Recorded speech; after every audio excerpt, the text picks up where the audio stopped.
Assalamualaikum warahmatullahi wabarakatuh. Selamat malam teman-teman dimanapun kalian berada. Semoga kalian selalu dalam lindungan, selalu diberi keberkahan dan selalu dalam lingkup kesehatan yang diberikan oleh Allah Subhanahu wa Ta'ala. Malam ini saya ada sebuah kisah. Kisah ini dibagikan oleh Bri Story. Cerita ini menceritakan tentang pengalaman seorang temannya saat melakukan perjalanan jauh di perjalanan. Cerita yang cukup mengerikan bagi saya. Dan peristiwa ini adalah kejadian yang terjadi di sekitar tahun 2007. Banyak peristiwa menjurus seram terjadi ketika kita ini sedang berada di tempat asing atau tempat yang belum pernah kita kunjungi sebelumnya. Dan pengalaman ini adalah pengalaman salah satu teman ketika dia terdampar di losmen hantu di Jalan Sumatera atau di Jalan Lintas Sumatera. Sudah hampir jam 12 tengah malam, aku terdampar di salah satu bagian Sumatera yang aku nggak tahu letak pastinya. Jambi, kota yang aku tuju.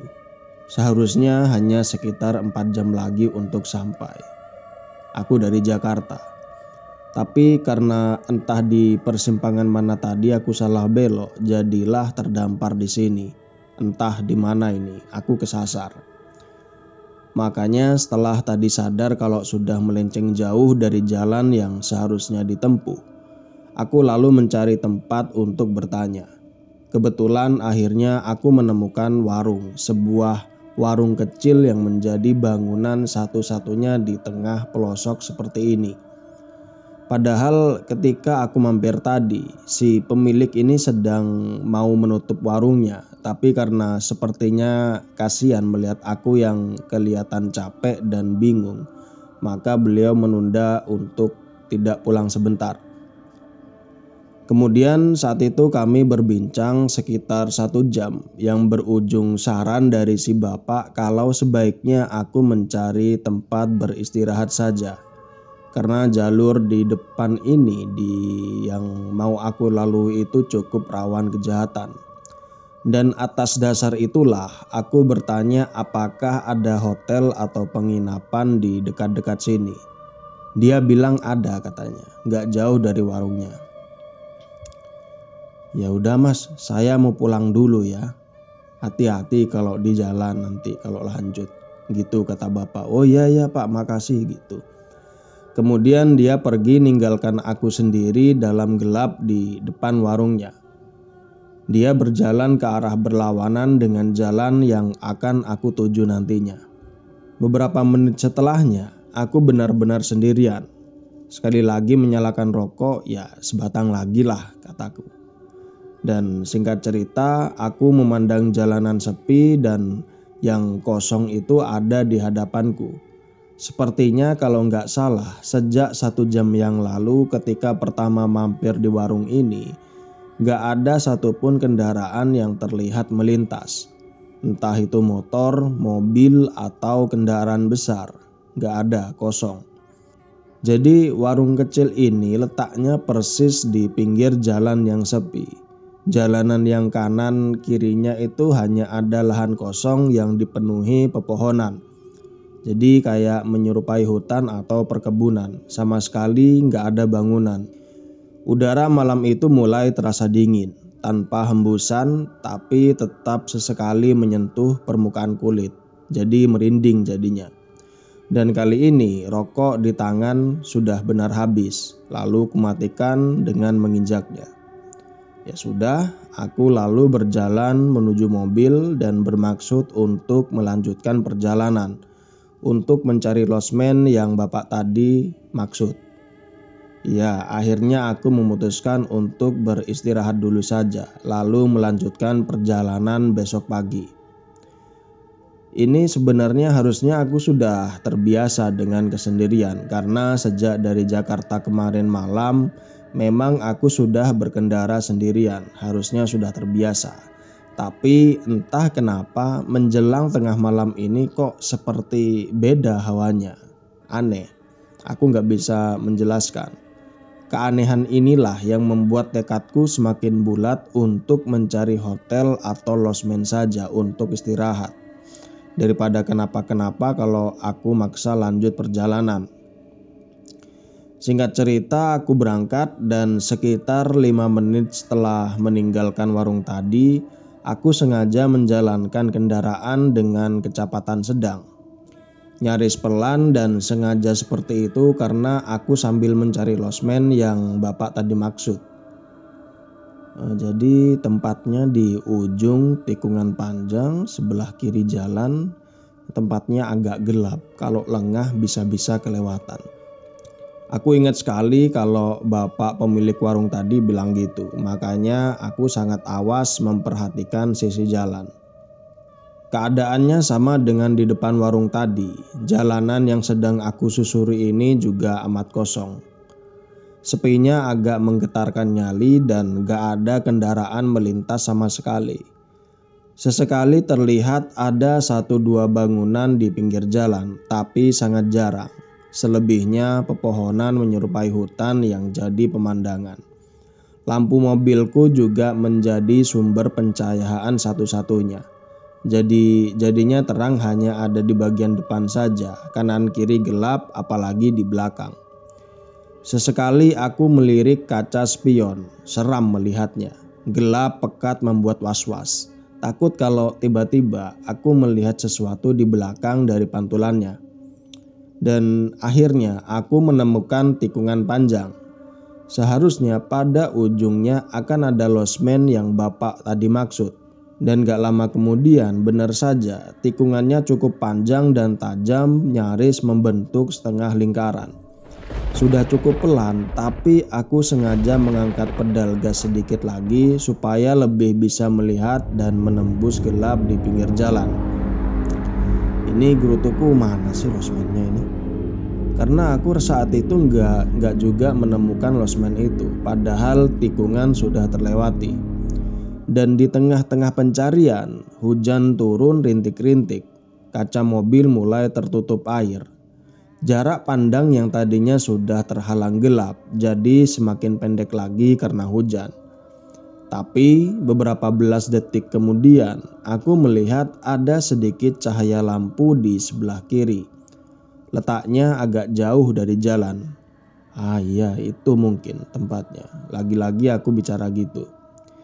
Benar, ternyata di sana ada bangunan. Beberapa lampu kecil menerangi membuat aku sudah bisa melihatnya walau belum jelas. Beberapa belas meter kemudian aku melihat ada jalan kecil berbelok ke kiri. Jalan itu sepertinya jalan menuju bangunan yang mestinya itu adalah losmen. Lalu aku mutusin untuk belok ke jalan itu. Gak terlalu jauh, mungkin hanya 30 meter, kemudian aku sudah bisa melihat cukup jelas. Dan setelah melewati gerbangnya, aku dapat melihat kalau bangunan itu gak terlalu besar, tapi bentuknya itu melebar. Banyak pintu terlihat di sebelah kanan kiri bangunan utama yang berdiri di tengah. Sepertinya dugaanku benar, ini adalah losmen yang dimaksud. Halaman parkirnya di sini luas, sepertinya bisa menampung beberapa belasan kendaraan. Jadi di bagian sebelah kanan aku melihat ada 2 kendaraan terparkir bersebelahan. Jaraknya masih terlalu jauh, jadi aku belum mampu melihatnya dengan jelas.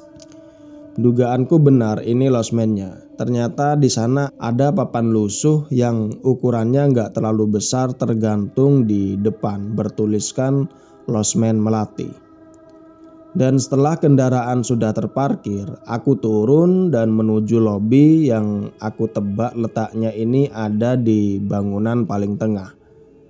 Dan hujan yang tadinya masih gerimis berangsur membesar, jadi aku lari-lari kecil cepet-cepetan. Dan sambil terus bergerak, aku sempat memperhatikan sekeliling. Lalu melihat kalau halaman losmen ini sepertinya sudah lama nggak terurus. Nyaris seluruh permukaannya ini tertutup rumput dan tingginya rumputnya ini nggak beraturan. Ada yang pendek dan ada yang tinggi. Pada beberapa bagiannya juga berserakan dedaunan kering ditambah guyuran hujan, jadi pemandangan ini semakin gak enak dipandang. Dan setelah aku masuk, di sana ruangannya cukup besar. Di sana ada lampu penerangan seadanya. Lampunya itu redup-redup membuat aku harus mengernyitkan mata ketika sudah menginjakkan kaki di teras depan lobi. Iya benar, ternyata lobinya memang di ruangan yang aku kira sejak tadi. Jadi di situ ada 2 jendela kaca nako memanjang ke bawah yang letaknya di samping pintu tertutup. Dari kaca nako itu aku bisa melihat ke dalam. Dan di dalam gak ada orang sama sekali, hanya ada kursi sofa kulit panjang yang biasa kita lihat di lobi-lobi hotel. Dan di sana ada juga meja panjang di depan sofa. Dan setelah puas memperhatikan, aku meraih gagang pintu lalu membuka, dan pintunya memang gak terkunci. Jadi saat aku membuka pintu, derit suara engsel kayu itu terdengar memecah sunyi, menandakan kalau daun pintu itu cukup berat, atau bisa jadi bunyi itu timbul karena pintu ini sudah lama tertutup terus-menerus dan terbuka. Permisi Pak, Bu, misi. Nah saat itu aku coba manggil siapa aja yang mungkin sedang berada di ruangan belakang, karena aku melihat kalau di ruangan ini sama sekali gak ada orang. Begitu juga di balik meja lobi kosong. Jadi meja lobi ini bentuknya menurutku cukup unik. Meja kayunya besar hampir setinggi dada dan bentuknya itu seperti meja bar yang ujung sebelah kanannya itu melengkung. Pintu masuknya pun juga unik, menggunakan pintu koboi setinggi pinggang. Dan ruangan sebesar ini hanya diterangi oleh 1 bola lampu yang cahayanya sudah redup. Tapi walaupun begitu, aku masih bisa melihat di sekeliling. Masih bisa melihat ada barang apa saja di balik meja lobi. Dan di sana ada lemari kayu besar berwarna gelap dan ada pintu juga di sebelahnya. Entah pintu menuju kemana. Aku mikir saat itu, ini ada orangnya enggak ini? Nah saat aku menggerutu kayak gitu, kemudian tiba-tiba aku melihat ada sesuatu di pojok meja dekat dinding. Di situ aku melihat ada lonceng kecil. Lonceng dengan gagang kayu kecil sebagai pegangannya.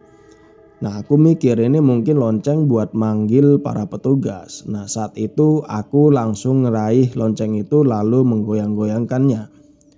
Klining, klining, klining, klining. Dan benar, beberapa saat kemudian pintu yang ada di balik meja lobi perlahan terbuka. Dari balik pintu muncul seorang bapak. Dia ini berkemeja putih dengan lengan panjang dan berdasi kupu-kupu. Aku mikir, ini hotel apa? Masa sudah tahun 2007 gini masih ada pegawai yang pakai ala petugas hotel zaman dulu. Lucu dan aneh menurutku. Jadi bapak ini posturnya agak gempal dengan kumis tebal menghias wajahnya. Malam Pak, ini masih ada kamar kosong kah? Oh iya ada. Bapak itu jawab sambil tersenyum tapi singkat. Syukur. Ya saya ambil 1 ya Pak. Harganya berapa? 20.000. Loh 20.000 serius? Kok murah banget Pak? Beneran 20.000 ya Pak? Aku tanya memastikan lagi. Bapak ini cuma mengangguk sambil terus tersenyum. Ya sudah, mungkin harganya memang segitu atau mungkin sedang ada promo. Aku cuma mau cepat-cepat istirahat, tidur, gak mau ambil pusing mikirin harga yang kelewat murah ini. Tapi ada yang aneh lagi. Pintu belakang yang tadi dari mana bapak lobi ini muncul itu kan masih dalam keadaan setengah terbuka.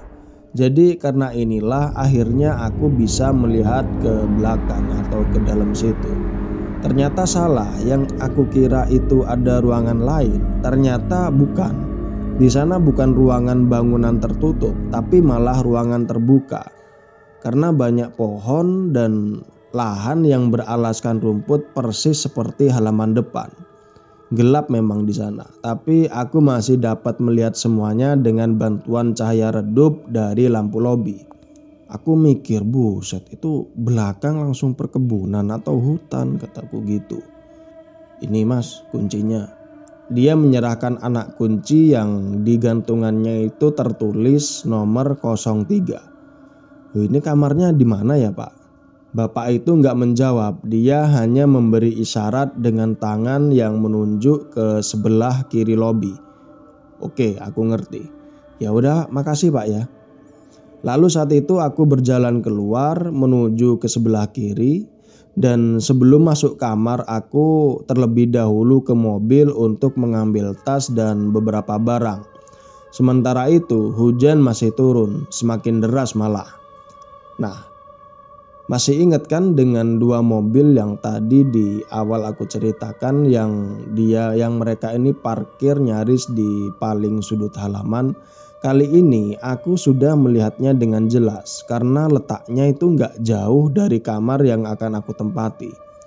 Dan sekali lagi aku sedikit merasa aneh karena dua mobil itu merupakan mobil sedan tua. Mobil ini keluaran sekitar tahun 70-an. Tapi kondisinya masih kelihatan cukup bagus, mulus dan mengkilat. Aku mikir ini kayaknya ada pengunjung yang penggemar mobil antik di sini gitu. Ya sudah, aku tidak mikirin itu lagi. Aku lalu membuka pintu kamar 03. Nah, saat aku membuka pintu kamar itu, semerbak wangi bunga menyeruak tercium setelah sudah berada di dalam. Entah wangi bunga apa aku nggak tahu. Cuma aku mikirnya berarti ini kamarnya bersih, wangi banget gitu. Tapi saat itu aku belum bisa melihat isi kamar dengan jelas karena masih gelap di sana. Maka dari itu aku lalu mencari saklar lampu yang biasanya terletak nggak jauh dari pintu. Ternyata nggak ada. Aku nggak menemukan saklar lampu. Terus aku meraba dinding dalam gelap, namun tetap gak nemuin saklar itu. Sementara wangi bunga itu masih tercium, semakin kuat malah ketika aku makin masuk ke dalam. Akhirnya aku menyerah, lalu aku ngambil korek api di saku celana lalu nyalain. Dan seketika ruangan menjadi sedikit bercahaya. Barulah aku saat itu bisa melihat isi kamar. Aku iya pantas aja ini nggak ada saklar lampu. Soalnya memang nggak ada lampu di ruangan itu. Yang ada itu hanya lampu di meja.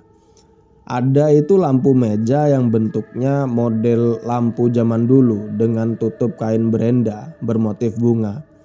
Aku lalu menyalakannya dan seketika kamar 03 ini jadi nggak gelap lagi walaupun nggak terlalu terang juga. Ini hotel jadul banget. Masa lampu kamar masih ngandelin hanya dari lampu meja gitu. Aku mikirnya. Jadi di sana ini ada dua kasur kecil. Di tengah-tengahnya ada meja kayu yang di atasnya ada lampu tadi. Aku lalu meletakkan tas di salah satu tempat tidur lalu bergegas menuju toilet karena sepanjang jalan ini sudah menahan ingin buang air kecil. Toilet ukurannya cukup besar, tapi aku agak sedikit kesal karena ternyata lampunya mati, nggak bisa aku nyalakan. Tapi ya udahlah, karena udah nggak tahan lagi, kemudian aku langsung buang air kecil. Dalam keadaan gelap itu yang hanya mengandalkan penerangan dari lampu kamar, aku bisa melihat kalau toilet ini juga bentuk modelnya lama, masih menggunakan bak mandi dan kloset jongkok. Beberapa bagian dindingnya juga masih menggunakan batu alam. Dan ketika sedang buang air kecil inilah samar-samar aku mendengar sesuatu yang tentu saja membuat penasaran. Jadi aku mendengar suara dari belakang kamar atau dari balik dinding kamar. Ini suara apa sih gitu. Ternyata itu adalah suara orang yang sedang berbincang satu sama lain. Kayak ada beberapa orang gitu. Saat itu aku gak bisa mendengar dengan jelas obrolan mereka.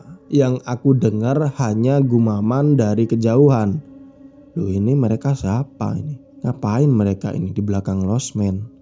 Nah, tepat di atas kloset itu, aku melihat ada jendela kaca yang letaknya di dinding bagian atas. Dari jendela itu seharusnya aku bisa ngintip keluar, melihat ada apa sebenarnya di belakang. Saat itu aku penasaran, aku lalu berusaha mencapai jendela itu dengan menaiki bak mandi. Sementara suara perbincangan itu semakin jelas terdengar. Belakangan malah diselingi oleh tawa tertahan bahkan cekikikan. Gelap saat itu, yang masih terlihat hanya gelap, gak bisa melihat apa-apa ketika pada akhirnya aku bisa mengintip melalui jendela toilet. Tapi aku belum menyerah, terus berusaha mencari apa saja yang mungkin bisa kelihatan. Karena suara perbincangan itu masih terus terdengar. Sampai akhirnya beberapa belas detik kemudian, ketika mata ini sudah beradaptasi dalam kegelapan, pandanganku mulai menangkap sesuatu. Aku melihat ada 4 orang yang sedang berdiri di bawah rintik hujan. Mereka saling berhadapan dan jaraknya mereka ini hanya beberapa meter saja dari tempat aku ngintip. Di sana itu ada 2 laki-laki dan 2 perempuan. Keempatnya mengenakan pakaian zaman dulu, pakaian model yang tren di tahun 70-an. Saat inilah aku mulai merasa ada keanehan. Ini mereka siapa? Ngapain mereka itu di belakang losmen? Kenapa pakai pakaian yang seperti itu?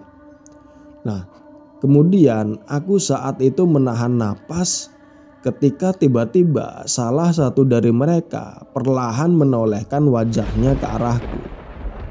Dia ini perempuan, yang noleh adalah perempuan. Kemudian dia tersenyum, aku bisa melihatnya walau samar. Dan setelah perempuan itu dan kemudian satu persatu temannya yang lain juga perlahan menoleh ke arahku. Ya Allah, ini siapa? Ini mereka siapa gitu. Aku kaget saat itu.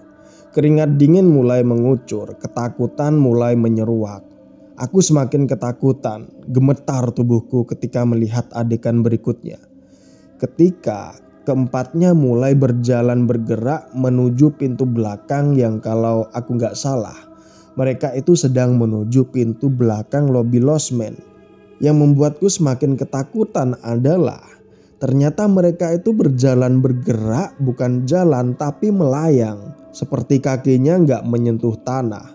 Tapi benar mereka menuju pintu belakang lobi.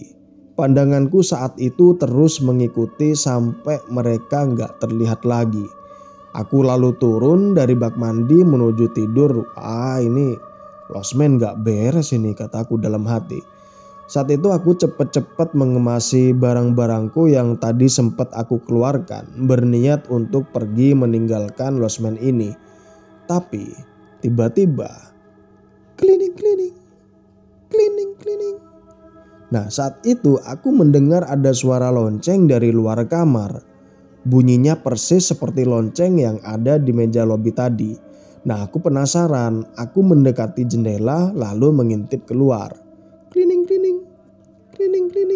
Nah, lonceng itu terdengar lagi dari kejauhan. Nah, di luar itu aku melihat ada 4 sosok tadi. Mereka ini sedang berjalan bergerak melayang dari lobi menuju 2 mobil tua yang parkir gak jauh dari depan kamar. Aku gemeteran saat itu menyaksikan semuanya. Bernapas pun aku gak berani. Lalu mereka ini masuk ke dalam mobil tua itu. Kemudian mobil itu jalan perlahan menuju pintu gerbang losmen. Dan beberapa saat setelahnya, 2 mobil antik itu hilang dari pandangan. Entah tertelan gelap malam atau memang menghilang saja, aku gak tahu dan gak mau tahu. Klining. Nah, bunyi lonceng terdengar lagi.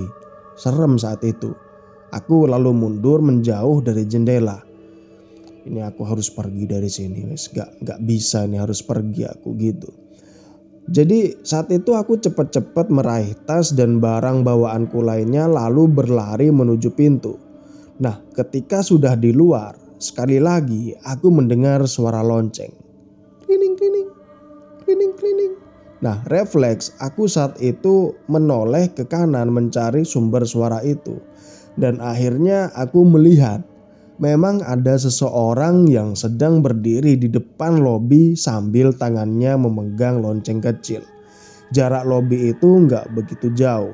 Aku jadi bisa lihat jelas semuanya. Dia adalah bapak yang tadi aku temui di lobi. Bapak berkemeja putih, lengan panjang dan berdasi kupu-kupu. Dia berdiri diam sambil sesekali membunyikan lonceng. Aku sangat ketakutan. Aku cepat-cepatan lari menuju kendaraan, ingin cepat-cepat pergi meninggalkan losmen ini. Dan setelah sudah di dalam mobil, aku lalu tancap gas dan pergi jauh-jauh. Nah, kenapa aku begitu ketakutan? Kenapa aku cepat-cepat meninggalkan losmen? Karena aku melihat bapak berkemeja berdasi kupu-kupu itu berdiri tanpa kepala sambil memainkan lonceng. Klining, klining, klining, klining. Demikian cerita ini dibagikan oleh Bristory. Terima kasih sudah mendengarkan cerita ini sampai selesai. Semoga dari cerita ini kita bisa mendapatkan pelajaran dan hikmah baik buruknya. Dan juga semoga cerita ini bisa menjadi teman di waktu senggang dan waktu istirahat kalian. Saya mohon pamit undur diri, mohon maaf kalau ada salah-salah kata. Wassalamualaikum warahmatullahi wabarakatuh.